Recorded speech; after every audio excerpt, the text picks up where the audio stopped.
Hello party. तो भाई लोग, प्रभास भैया की द राजा साहब का हाल बॉक्स ऑफिस पर इस वक्त बुरा चल रहा है।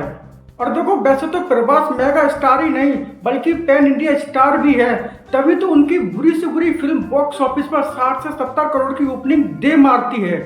लेकिन वही अब उनका ये स्टारडम ही उनका दुश्मन बन गया है। वो कैसे, आइए जानते हैं आगे की वीडियो में। उससे पहले वीडियो के लास्ट तक बने रहिए और हाँ, वीडियो को लाइक करके चैनल को सब्सक्राइब कर दो। अब देखो, इंडिया के सबसे बड़े पैन इंडिया स्टार माने जाने वाले प्रभास की नई फिल्म द राजा साहब इस वक्त थिएटर में लगी हुई है। प्रभास की हर फिल्म की तरह द राजा साहब ओरिजिनल तेलुगु लैंग्वेज के अलावा हिंदी लैंग्वेज और कई अन्य सारी भाषाओं में भी रिलीज हुई थी। लेकिन वही इस फिल्म ने प्रभास को एक बार फिर से एक्सपोज कर दिया है। अरे बाप रे, ये तो धोती खोल रहा है। देखो, प्रभास सबसे बड़े पैन इंडिया रिकॉर्डधारी स्टार जरूर है, लेकिन उनकी कंसिस्टेंसी भरोसा करने के लायक बिल्कुल भी नहीं है। तभी तो राजा साहब 7 महीने पुरानी रणवीर सिंह की धुरंधर से टक्कर नहीं ले पा रही है।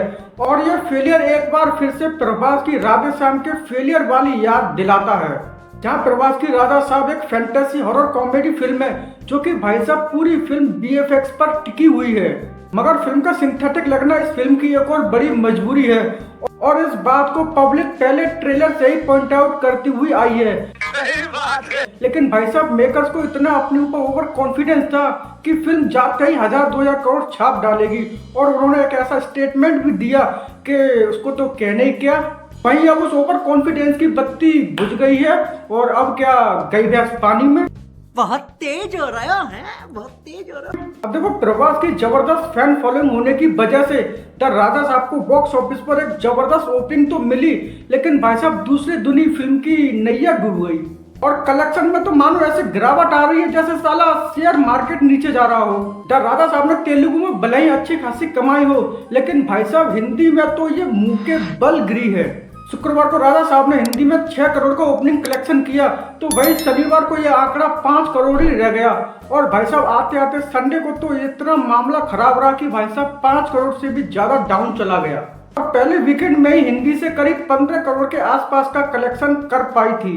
और तो द राजा साहब का फर्स्ट वीकेंड कलेक्शन 2026 में रिलीज हुई 21 से भी कम रहा।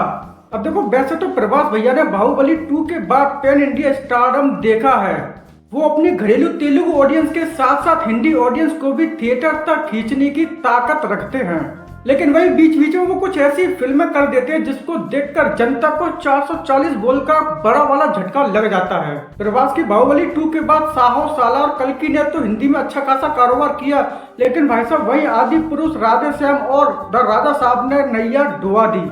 रजनीकांत की एंट्री के कई दशक बाद प्रभास ही ऐसे इकलौते साउथ एक्टर है जो तेलुगु के साथ साथ हिंदी ऑडियंस को भी थिएटर तक खींचने का दमखम रखते हैं। तो वही उनकी इस पावर का कई बार बॉक्स ऑफिस पर टेस्ट भी हुआ है और वो इसमें पास भी हुए हैं।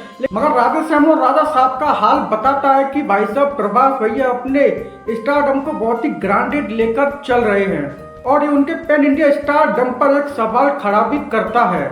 अब देखो, प्रभास को बड़ी समझदारी के साथ अपनी फिल्मों का सिलेक्शन करना चाहिए, क्योंकि वे अब एक साउथ एक्टर नहीं बल्कि पैन इंडिया स्टार है। तो उनकी भी जिम्मेदारी बनती है कि जो उनके फैंस चाहते हैं उनको वही दिया जाए, ना कि राधे श्याम, आदि पुरुष और द राजा साहब जैसी। लेकिन भाई अभी उनकी फौजी और स्प्रिट जैसी बड़ी मूवी भी आनी बाकी है। तो खैर, देखते हैं कि क्या प्रभास उन फिल्मों के जरिए अपना स्टारडम कायम रख पाते हैं या नहीं। बाकी आपका क्या मानना है इस वीडियो के बारे में कमेंट करके जरूर बताना। तो चलिए मिलते हैं फिर एक नई वीडियो में, तब तक के लिए बाय बाय।